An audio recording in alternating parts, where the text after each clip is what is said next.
And that was the final decision when we arrived in Beijing airport. And until then, nothing was sure, because that was the time at the Beijing airport, North Korea sent official invitation letter to father and delivered to father. Father received at the airport, Beijing airport, on November 30th. It was that much serious and that much secret, and it was that much unsure, uncertain. But anyway, that was the final letter father received at the airport there, so our trip was possible. But before this invitation letter from the Deputy Prime Minister of North Korea, delivered to father, hand-delivered to father, there was a very secretive planning took place. Because we found out this later, but because there are, even in North Korea and even China, there are some group of leaders there who will strongly oppose father visiting North Korea. And you never know what's going to happen. This kind of information leaks out in advance. Maybe even South Korea would object, or even America may object. We never knew. So what happened was, on November 16th, Dr. Park went to Beijing, and night before that, on the night of the 15th of November, this Deputy Prime Minister of North Korea, Kim, his name is Kim too, this Deputy Prime Minister received a phone call from Kim Il-sung, or Kim Il-sung's son, Kim Jong-il. He is the General Secretary now, midnight, and told him, without explanation, you, Deputy Prime Minister, go to Beijing tomorrow, the first thing in the morning, and meet a man named called Dr. Bo Hee-bak, and when you get there, you'll know why you have to meet him. So this man, he doesn't get this kind of phone call often, so he was just, he started trembling, and what's going on? Does that mean my neck is going off soon, or something like that? And then, but he couldn't he couldn't disobey. So next morning, first thing, he got on the plane and went to Beijing, and he met Dr. Park there. Dr. Park was waiting for him, and they sat down together. And they discussed, of course, by then, they started discussing about father's possibility of father visiting North Korea and this and that. And Dr. Park told him that, look at China. When Chairman Ding wanted to open the door of China to the West, the first thing he did was inviting President Nixon to China, because President Nixon was well known and famous of being an anti-communist back then, even now. So the first thing he did was he invited President Nixon to China and let the entire world know that China is ready to open the door to the world. Because it was like two extremes meeting. So that was the example Dr. Park gave them. Just like that, if you, North Korea, Kim Il-sung, invite the Reverend Sun Myung-moon, who is the well-known, the best-known anti-communist in the world, and who has been working throughout his life to actually destroy communism, not to kill the communists, but to eliminate the communism in the world. And you know what they know. You know what Reverend Moon has done. So if you invite Reverend Moon to North Korea, and Premier Kim Il-sung and Reverend Moon sit down together and come out with some kind of agreement and announce to the world, the entire world will see how much North Korea is ready to accept the world. So that was kind of the line he gave. So, because it's like a father meeting, actually meeting between father and the Kim Il-sung it was virtually impossible. It was like if father is one extreme, as you know, Kim Il-sung is the other. Because who else is now still holding the communism and the ruling the country with the communism? The North Korea is the only one. So he's the last communist. And maybe if Kim Il-sung is the strongest communist now, father, you know who he is.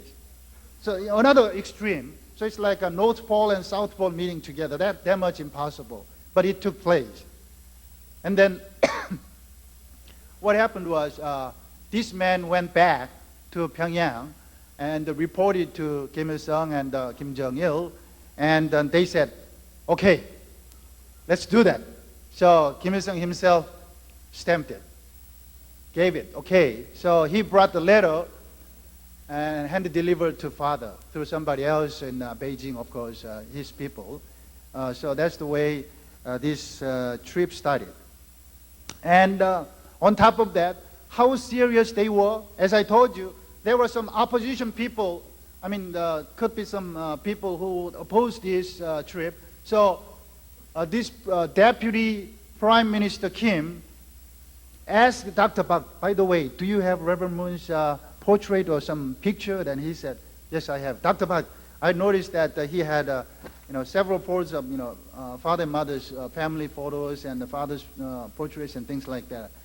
And then he gave one of them to this Deputy Prime Minister, and he was serious enough that he took it back to Pyongyang before he reported to Kim Il-sung and Kim Jong-il. He took it to a fortune teller there. Believe me, the best fortune teller in North Korea. Yeah. The best fortune teller. Yeah. I don't know why the communists believe in fortune teller, but this is a real story. He told me later, he said.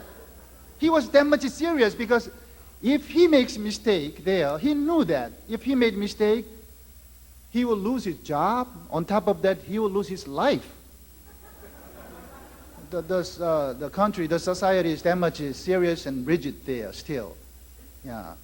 So he didn't want to make mistakes. So to make sure, he took father's picture to this fortune teller, best known fortune teller. Of course, fortune teller didn't know who that was. He looked at the father's picture and he said, whoever this man may be, if you bring this man to our country, North Korea, this man will do great deal of benefit, give great deal of benefit to this country. So please don't hesitate. That was the fortune teller's answer.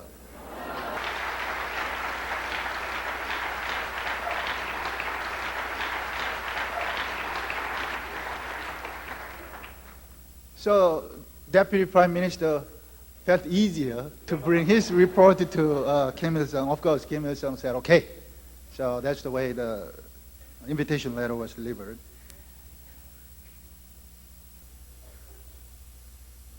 The letter is there, but it's not translated in English, so I guess no meaning to show you. And then from Beijing airport at 1:12 p.m. on November 30th, father left from Beijing airport to go to Pyongyang. This plane was sent by Kim Il-sung, especially. It wasn't a commercial plane, but special charter plane Kim Il-sung sent. And as I told you, all together, including father and mother, 9 of us got on the plane. And we were greeted by one of the government officials on the plane. He came from Pyongyang, and then he welcomed warmly all of us. And that moment was very serious to me because, of course, I cared about my life too. But originally, as I told you, we planned 30 altogether traveling together. Camera crew from Japan, camera crew from here, even our Ken Owen here, and some people, like Washington Times reporter and many other people.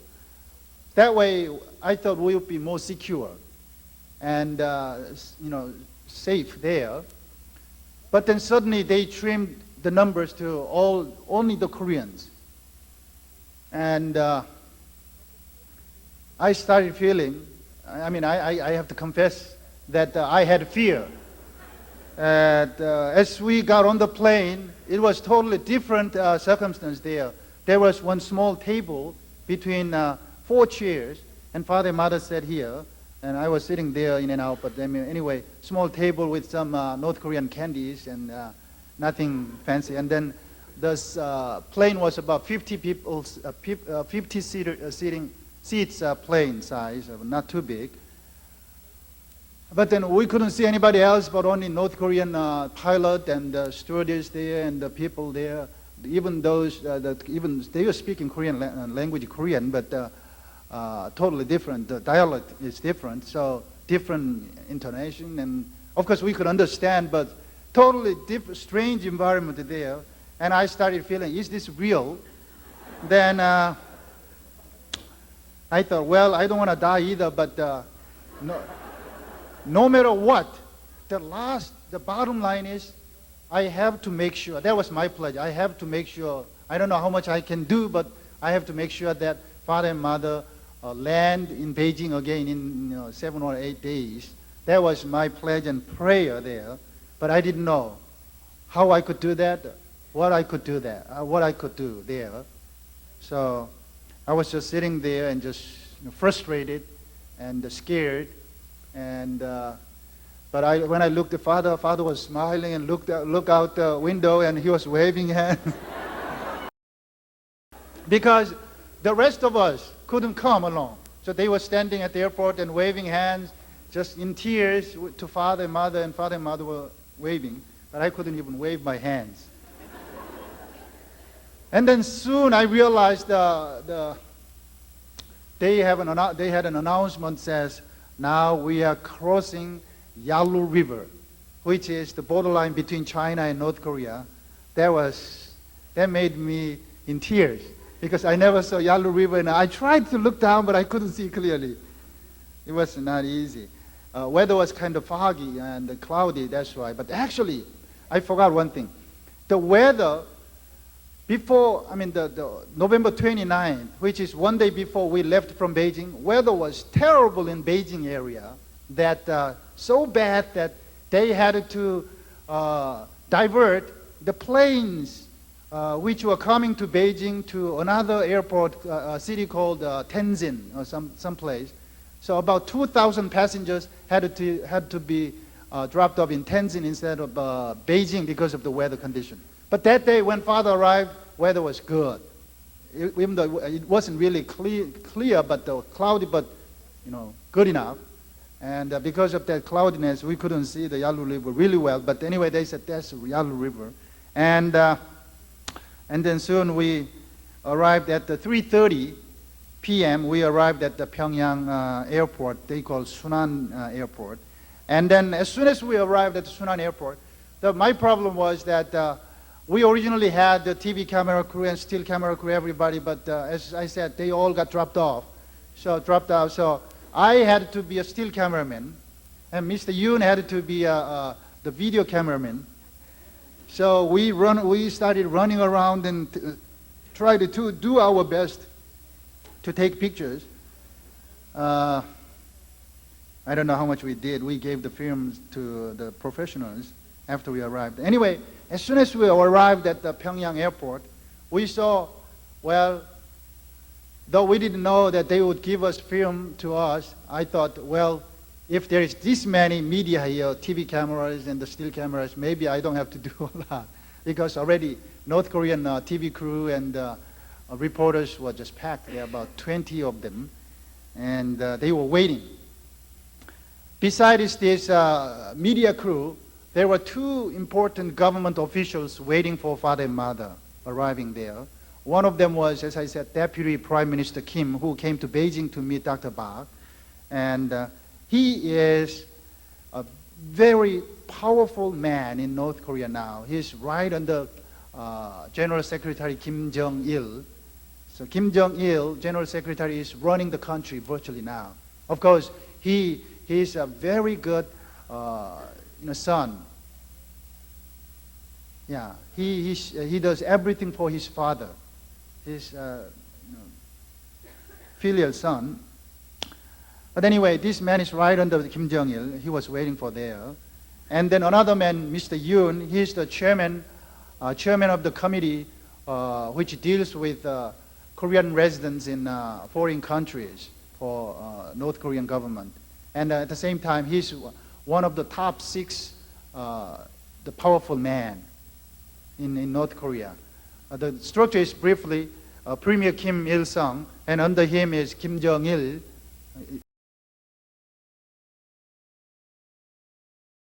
Kim Il-sung, Kim Jong-il.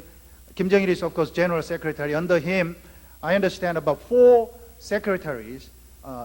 This second man, Mr. Yoon, Secretary Yoon, he is one of them. So he is a very powerful man, even though he has various positions in North Korea.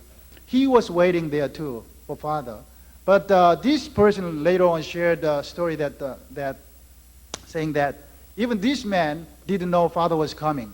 Even though he had to officially greet and receive father at the airport, he didn't know until night before, the day father arrived. I don't know why they like to do the things and work at the midnight, but this man received a phone call at midnight too. And it was, of course, Kim Jong-il, the General Secretary, said, Chairman Yoon, tomorrow, a very important guest, Reverend Sun Myung-moon, is coming around 3 o'clock in the afternoon. So please go to the airport and welcome him. You will be the one of the official hosts, 2 hosts, with the Deputy Prime Minister Kim, and you will host, receive Reverend Moon. So go to the airport. He said, yes, sir. And then he came out to the airport, and he got all the information about father arriving and this and that. Until then, he didn't know. And that much is secret. But by the time father arrived, he was there smiling. What else can he do? He smiled, and he received father really warmly with the Deputy Prime Minister and some other people there, and of course, media crew. And on top of that, of course, father gave them big hug. The first shake hand with Mr. Yoon, the Chairman Yoon, was, I'm pretty sure, father almost cracked his hand, I'm sure. Don't you think so? He gave a strong one. And later on, I heard from somebody that this man, Chairman Yoon, really hated his father in the past. Because, you know what, this man is the number 1 teacher in North Korea, not just a school teacher, but he's the one who always comes up with the strategy and the ideology, how to reunify Korea and how to approach South Korea in terms of dealing with dealing with all kinds of conditions for reunification and this and that. He's well known for that. Even in South Korea, we all know this Chairman Yoon is the toughest one we can deal with in North Korea. So he's the authority when it comes to reunification ideology there. Of course, Juche ideology came from Kim Il-sung, but this is the one who organized the Juche ideology and published the books and things like that. So in my mind, that's why Kim Il-sung and Kim Jong-il sent Mr. Yoon, Chairman Yoon, to be host of father's party, because they know what kind of doctrine father has been preaching. As I said, they studied over 200 books, some of them. And they know, they investigated father's activity all over the world. So just in case father comes up with some strong doctrine, they wanted to provide counterpart. So maybe they chose Chairman Yoon, who is the number 1 man in North Korea, and see how they can doctrine. That was the thought, I think. They wanted to provide counterpart. So maybe they chose Chairman Yoon, who is the number 1 man in North Korea, and see how they can do. That was the thought, I think. And I don't know if father knew that or not, but father gave good hug and good shake hand. And then father and mother were welcomed by some of father's relatives and sisters there. Probably some of you already know, but at the airport, father met father's elder sister, right above father, who is 73 years old now. 74 in Korean age, but 73. Her name is, of course, Moon. Her name is Sun, S-O-O-N. And the younger sister, right below father, same Son, like Sunji님 son, 64 years old. And the father's elder brother's wife, I mean sister-in-law, who is 69 years old. And father's elder brother's first son, eldest son, Pyong-an Moon, 49 years old. And one of father's cousins, 57 years old, Moon Yong-hwan, and nephew Kim Chang-ho. Like that, 7 people came there at the airport, and they were so happy, and they were just, just totally in shock. And of course, think about it. After over 40 years, father first met them. Father even couldn't remember their face really well because they became now very old. Think about your family when you were 5, 6 years old, and you left your family, and suddenly about at the age of 50, you go back to your family. Do you think you'll recognize people? No. But they introduced their names. They started crying. What else could they do? They were so happy and so shocked and so surprised that they were in tears and shocked. But they were going like this. But I watched father. Father almost cried, but father never showed tears. And father's first statement to his family and his sisters was that, look, I missed you so much too, and I love you, but I am not here as an individual to visit my family and to meet my relatives. This time I'm here for the sake of entire country, to save entire 23 million my people here in North Korea. I am here for official mission, so I can't cry. So please calm down. Yeah. If father really had shown tears there at the airport, the entire airport would have been just madhouse. Everybody would have just cried. But father just restrained himself and told them. But yet they cried a little bit, and they followed father's direction, and they, calmed down too. And then, as we left the airport, they prepared. Somehow, North Korea doesn't have many cars, but they have a lot of Mercedes-Benz. And they prepared. I don't mean really a lot, but because there are not many cars, Mercedes-Benz was, noticeable easily because they have Mercedes-Benz running around. But then for father, there was the only Mercedes-Benz Benz 600 stretched out limousine, the only limousine I saw in North Korea. But anyway, that black Mercedes-Benz stretched out limousine pulled up, and that was for father and mother. And person like me, who accompanied father, we all got Mercedes-Benz. I got Mercedes-Benz 300 too. And of course, I didn't drive. I was driven around. But we had a motorcade of 5 Mercedes. And then, of course, the people who accompany us and servers, a lot of people followed, about 10, 15 from the airport. And the big motorcade passed, coming out of the airport and going through the city of Phyångyang, where father would stay, the house called Moranbong Guest House, VIP guest house, which where only the head of states stay when they visit. Nobody else. Head of states, the kings and head of state.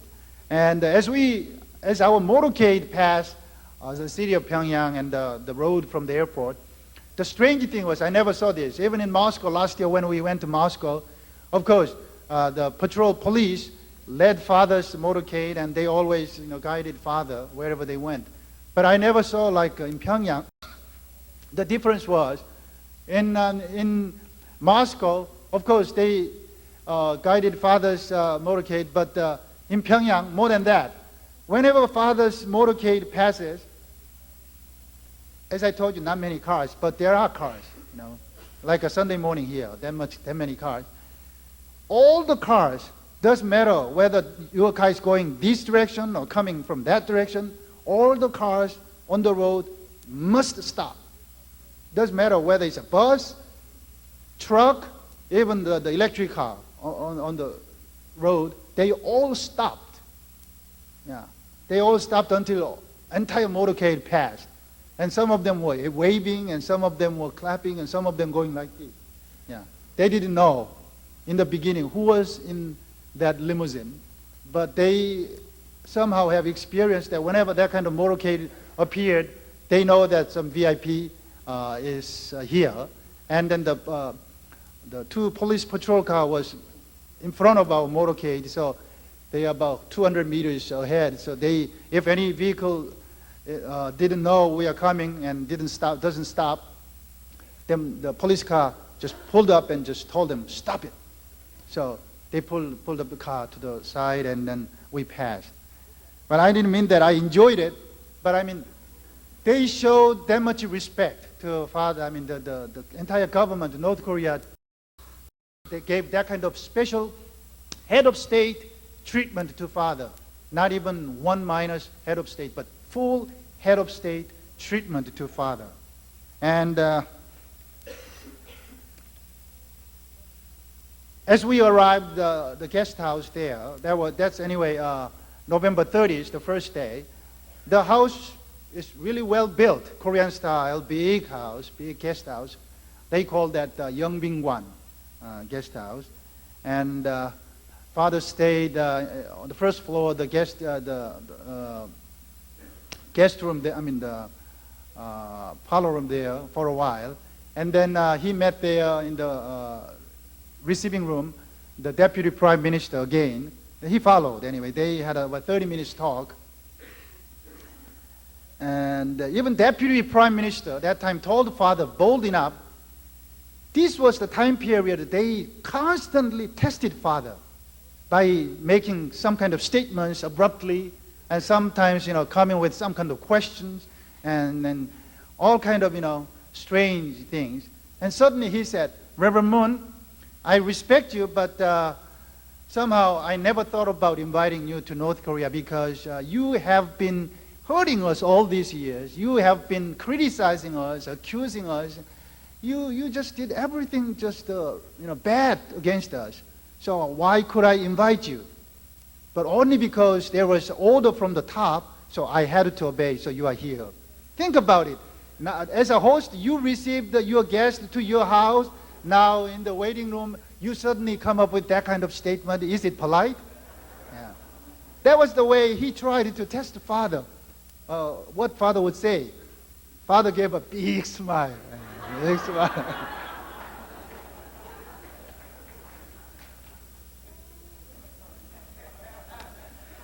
And then father was led to his bedroom suite. That was the royal suite, the presidential suite of that guest house.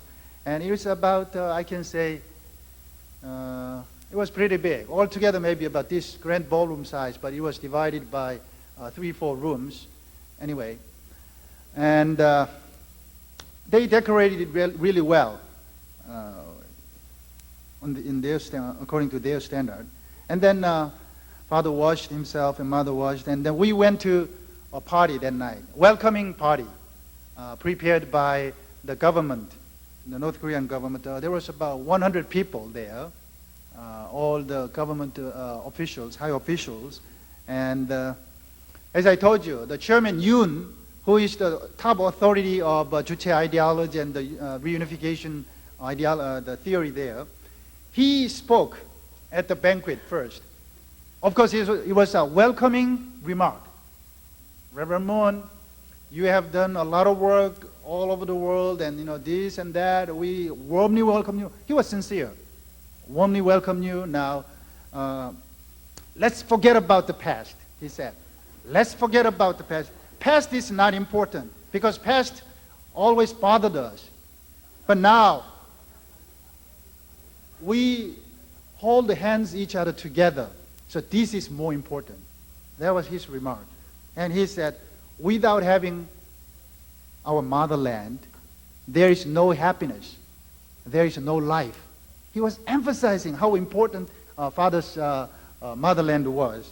And he said, only with our fatherland, motherland, our ideology exists, and our family exists too. So our motherland comes first. So that's why you are here, Reverend Moon.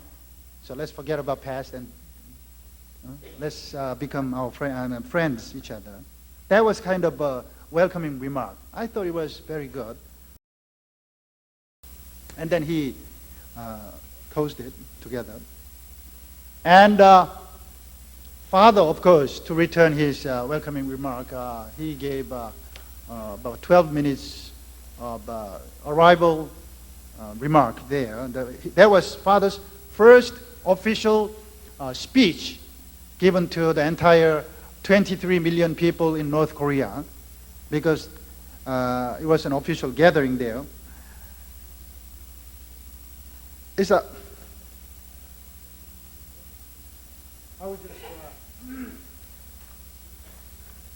I will just read one paragraph here. Father's catchphrase as he gave this first speech was the one line, blood is thicker than water. But thicker means not just materially thick, but you know what kind of connotation there is. Thicker means more pure, has more power or bondage of power, and I don't know what else I can say. You know what I mean. Think about the difference between blood and water. That's what it is. So Father said, blood is thicker than water. That was his catchphrase to begin with. And Father talked about God here. And Father said, I truly love 20 million North Korean people here. That's why I came, for the sake of reunification, not just to visit my hometown. That was his speech. I wish I could read. It's not too long, but anyway, that was his remark. And of course, there was entertainment about 45 minutes, and we had a nice banquet and good time, and we came home and the guest house, and we slept there.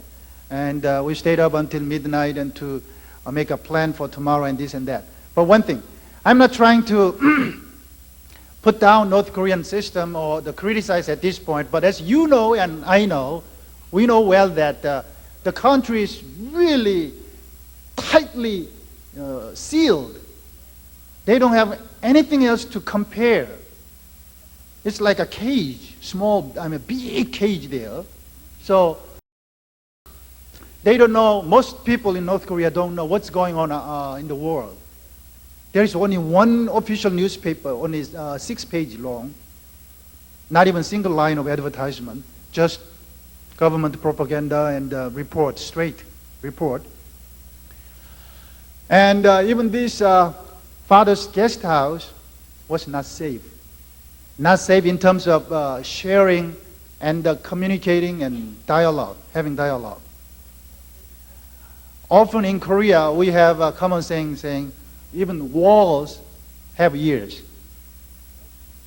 But I truly experienced that this time. Because before I landed in Pyongyang, a man in Beijing who has been arranging all this trip told us clearly that, because he knows our situation, he knows the world, outside world. He said, not even whisper. No matter how softly you whisper, they all catch it. You can't find any bug in the room, but 100% sure all of your whispering and talk will be recorded, and they will immediately get that. So the first night, as we stayed there, even though we tried to make a plan for tomorrow and this and that, arranging father's speeches and this and that. We couldn't do anything because they didn't tell us what is next and where we go and things like that. Also, we couldn't talk. So actually, I have a sheet of paper here. I brought just one sample. When we had to communicate, usually we use the sheet of paper and just write and okay. Then he said, no, then we go X like this. We did many times. So I guess that's one kind of freedom we really need. I guess we can talk freely, and again, that's their way of life. There, it's well sealed, tightly sealed. Of course, also who is father? Father has been their arch enemy. So father stays there. You think they will set father free there? No way. They watched father, every movement of father. Yeah. So it wasn't really pleasant, but we expected, so we could manage it. And father went to his room, and we tried to get some sleep, but then, of course, I got some sleep, at least 4 hours, but then next morning I found out that about 3 a.m., somebody knocked the door of Dr. Park's room, and Dr. Park was awakened, and he went out and saw somebody from the Nodong Shinmun. This is the official government newspaper. Actually, virtually the only one newspaper to cover entire North Korea, 23 million people. As I said, no single line of advertisement, just like that, just straight forward the articles and the propaganda. That's it. These papers, editor-in-chief came to Dr. Park's room and knocked the door, and he said, "Sorry to wake you up, but I have a urgent message to you." So that's why I came. The Dr. Park said, "What is it?" He was half asleep, and he said, "I just got a phone call from my boss," means Premier Kim Il-sung, said, "I have to print entire context of Reverend Moon's speech, which was given at the welcoming party tonight. We have never done this, so we tried to summarize and put it out, but that somehow Premier Kim Il-sung got the entire context of the speech, and he read it, and he called us, and he told us, put it in the paper, tomorrow morning paper, but now it's 3 a.m., so what can I do?" So that's why I came to disturb you. But please, I can't wake up Reverend Moon by myself. So since you are his secretary, please go and ask Reverend Moon if we can do that. But Dr. Park didn't want to wake father up either. But then he said he prayed about it, and he said, "Why not? Father's speech was excellent. He talked about God and everything." So he thought about it, and he said, "Okay, I will take the responsibility, so you go ahead and print it." So he was happy and ran out again. The next morning, we got the paper with father and mother arriving at the airport, and father's the banquet speech printed top to bottom. The entire context was printed there. And this is the first time in North Korean history, even this newspaper's history, that somebody from outside of North Korea, whether it's a head of state or somebody, came to visit North Korea and gave a speech, an entire context, without even omitting one word, printed in their paper. Good morning, brothers and sisters. Though it was the greatest honor and privilege that I could accompany Father and Mother to North Korea, at the same time, I felt sorry for everybody because not all of us could go together. But someday, as a conclusion, all of you will be able to visit Father's hometown and will be able to enjoy the beauty of Father's homeland. Let's wait for that, okay?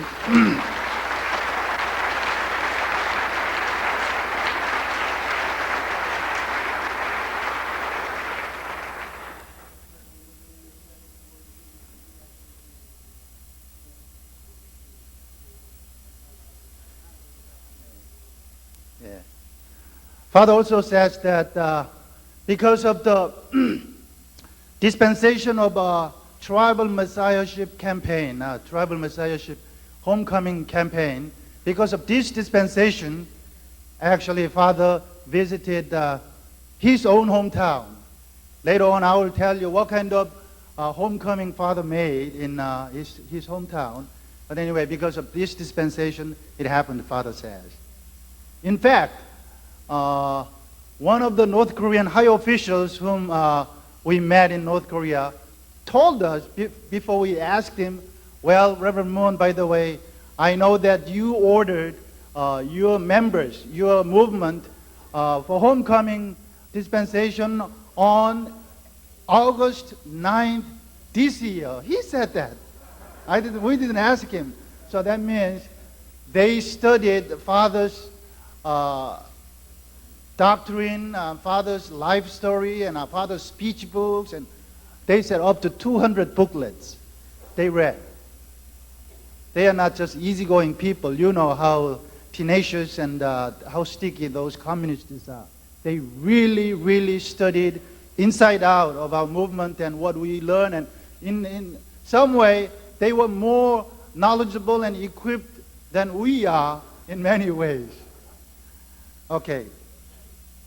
I would like to make it as short as possible, my report as short as possible, but please forgive me if I take a little bit longer time this morning, because usually I don't make a long story, but there is too much, and even if I take 5-6 hours, I don't think I can share with you all the experience and the things I learned in North Korea, but I will just touch upon the major events and the experiences and feelings I got there. Also, please allow me that I begin with my kind of dream before this North Korean trip took place. It was November 18th, early morning. My wife can testify that it is true that I was woke up. I was awakened by a telephone call. The telephone was right next to my bed, so while the telephone was ringing, that was the sound woke me up. So I woke up, it was just before 5 a.m. on November 18th.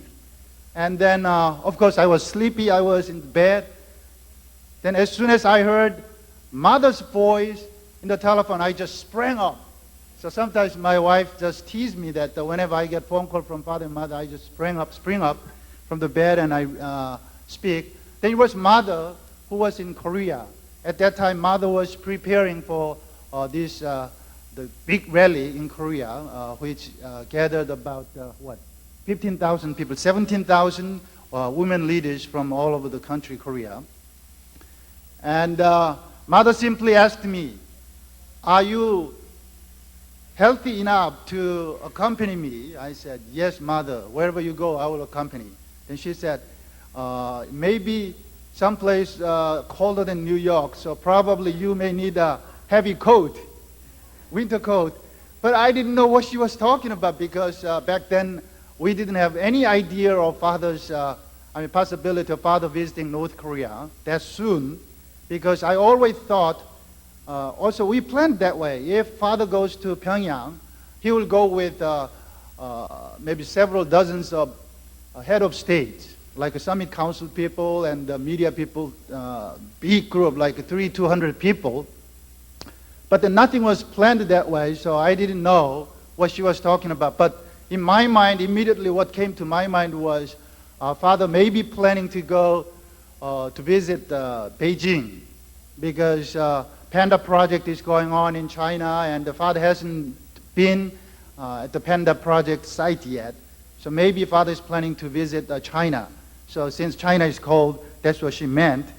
Other than that, I didn't know. But the strange thing was, by the time I woke up by that telephone, I was dreaming. The content goes like this. I will elaborate later on again, but while I was dreaming, we visited some place with father and I and mother, Dr. Park, and several other people, but I don't remember who else there were, but I clearly remember father and mother, Dr. Park, and I. And the situation was like we went to a kind of lake site. It was, I don't know how big the lake was, but anyway, pretty big lake there. And mother and I, true mother and I, and a few other people were standing outside of the lake. And I saw father and Dr. Park standing inside of the lake, in the lake, and the water wasn't deep, about the waist high. And father was standing in front, Dr. Park maybe about 15 feet behind father. They were standing there for a while. I didn't know what they were doing, but suddenly what I saw was Dr. Park came up with a fish from the lake. I don't know how he caught, but he came up with a fish about this big. And he said, "Look at the eel I caught." He said, the eel. But then the color was kind of gray, like a gray suit color. And he was holding up the eel, and he tried to show that fish to us. And then mother and I looked at it, but I don't know how I felt that time. But strange thing was, even though father and Dr. Park was standing in the lake together about 15 feet away, apart, father didn't even look at it. Father was looking in the water, and Dr. Park was behind him and showing the fish, but father even didn't pay any attention to that fish. Yeah. But he kept looking down the water and looking and looking. And a few minutes later, you know how fast father is when he tries to bring the tuna up there. He put his arm into the water just like a bullet, like this. And then, next thing I noticed was that I thought he grabbed on something, but it wasn't easy for him to bring it out. So his arm was just following and going in deeper and deeper, deeper. And finally, I don't know if you have that kind of experience. When you have not coat but shirt on and try to get something from the water and water is deeper than you thought, and your sleeve gets wet and goes deeper and deeper. More than that, father's entire body was going into the water. But because of now, his head was in the water. I couldn't see his body, but only thing I could see was kind of big bubble on his back because the air couldn't escape quickly. So on his shoulder here, there was like a big football size, big balloon. And then, I don't know how mother felt that time, but we were just curious and looking at father, what he was trying to do. And suddenly, he came out like a scuba diver, and he breathed like like that. Then he showed virtually ear-to-ear smile, a beautiful smile, like oh, I made it, that kind of feeling. And then what he had was in his both hands, big fish. But then he said, "This is the blackest fish in the world, and this is the biggest eel in the world." That's all I heard. But the next thing was, when I looked at the fish, it wasn't a eel. Father said it was a eel, the blackest eel fish, the biggest eel. He was holding up like this. And when I looked at the fish was rather, the fish mouth was rather this wide, and the body was this wide. So I thought there was an alligator. But anyway, father said there was a eel. Well, you may think it's a funny story, right? But wait and see. It pretty much came true. Yeah, so that was the beginning of my thinking of accompanying father for this trip. Yet I didn't know where he was going that time. And then following mother's direction, I prepared several things, and I took care of the things at East Garden, and I joined True Parents on the November 25th in Hawaii. And father stayed there for 4 days until 29th of November. That time, that was the first time. Actually, before I left for Hawaii, I shared my dream with my wife and few other leaders I met, but they didn't pay so much attention. Oh, that's a dream, And then when I met father and mother in Hawaii, I shared my dream with father and mother, yet they didn't tell me anything, but because I had some feeling about that dream, then I noticed father and mother looked at each other, they go like this. So I didn't know. But even then, I wasn't totally sure what they were talking about, blinking about. But then, while we were staying in Hawaii, Father a couple of times teased me about my dream. For example, Father went out fishing for 2 days in Hawaii, yet he couldn't catch any fish. Strange, right? And then Father said, well, you had a dream, so if I catch a real fish, your dream will be kind of forgotten, nullified. So I shouldn't catch any fish in order to wait for the real dream coming true. That was kind of joke, but Father teased me like that, so I didn't know. And then day before we left from Hawaii, one morning, Father woke up like I think 2 a.m. or 3 a.m. and Father drafted a statement, a letter, really serious letter. I didn't know until that afternoon, but after we came back from fishing, Father said, this is my draft, so you go and copy it with neat handwriting. So as I received it from Father, I was just shocked, because Father already put down his thought and his the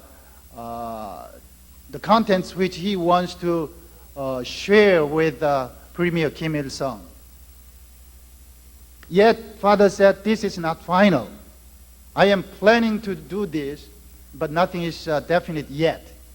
But anyway, that was good, big enough to shock me, and I took it and ran to a motel room and I just started writing it. I still have it there. That's the way I started. And then we flew to Hong Kong on the 29th of November, and we were joined by Dr. Park and Mrs. Park and Mr. Kamiyama and Mr. Terada there. And we spent one night in Hong Kong, and then we went to Beijing on the November 30th, and then we met all those brothers and sisters who were mobilized to travel along with Father, about 30 of them all together. They were there waiting in Beijing. At the airport, we met them. But what happened was, originally, we submitted a list of 30 people, including Father and Mother, but at the last moment, North Korean government cut off everybody except Father and Mother and Dr. Park and Mrs. Park. And I was lucky enough to be included, and three more. Two more East Garden staff, Mr. Yoon and Mrs. McDevitt, and one more Korean brother who has been stationing in China for last 6 years, Mr. Hwang, Jeong-ju Hwang, Kathy's husband. And so altogether it became 8, including Father and Mother. And there was one more gentleman from World Bank who is in charge of Asian section, Dr. Robert Lee. So 9 together, but my main group was 8 people. And there was the final decision when we arrived in Beijing airport. And until then, nothing was sure, because that was the time at the Beijing airport, North Korea sent official invitation letter to Father and delivered to Father. Father received at the airport, Beijing airport, on November 30th. It was that much serious and that much secret, and it was that much unsure, uncertain. But anyway, that was the final letter Father received at the airport there, so our trip was possible. But before this invitation letter from the Deputy Prime Minister of North Korea, delivered to Father, hand-delivered to Father, there was a very secretive planning took place. because we found out this later, but because there are, even in North Korea and even China, there are some group of leaders there who will strongly oppose father visiting North Korea. And you never know what's going to happen. This kind of information leaks out in advance. Maybe even South Korea would object, or even America may object. We never knew.